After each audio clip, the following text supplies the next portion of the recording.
అరే ఎన్నిసార్లు చెప్పాలనయ్యా, sir busy ఉన్నాడంటే అర్థం కావట్లేదా? కష్టం రామయ్య, పని కాదు.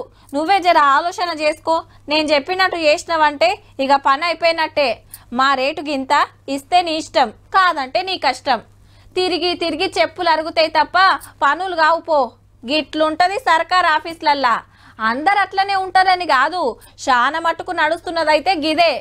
ఏలేటోళ్ళు మారినా ఆఫీసర్లు అయితే అస్సలు మారతలేరబ్బా. మేమంటే మేమని పోటీలు పడుతున్నారు గిట్లా. నువ్వేం ఆఫీసర్ వయ్యా? సర్కార్ జీతం ఇస్తలేదా? మేం లంచం ఎందుకు ఇయ్యాలే?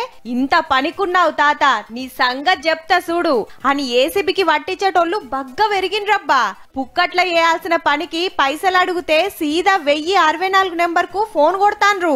ఇగేముంది, ఏ ఆఫీసరు ఎంత అడిగిండో వివరాలు తీసుకొని ఏసీబోళ్ళు నోట్లకు కెమికల్ కలర్ రుద్ది పంపిస్తారు.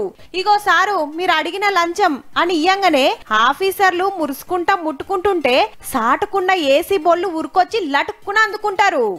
మేము తీసుకోలే అని దులుపరిస్తారు కదా, గందుకే కెమికల్ వాటర్లా ఏళ్లు పెట్టమంటారు.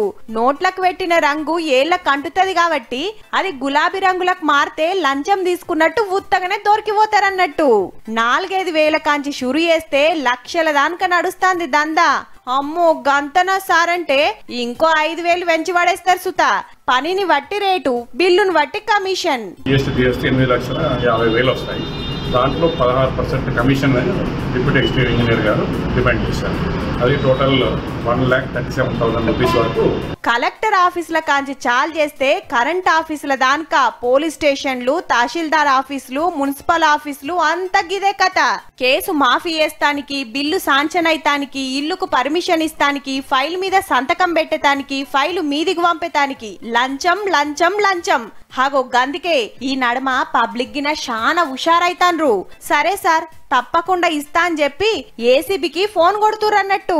ఫ్రీగా చేయాల్సిన పనికి పైసలు అడిగే సార్లు జర పైలముండుర్రి, అందరు ఒక్క తీర్లనే ఉండరు మళ్ళా.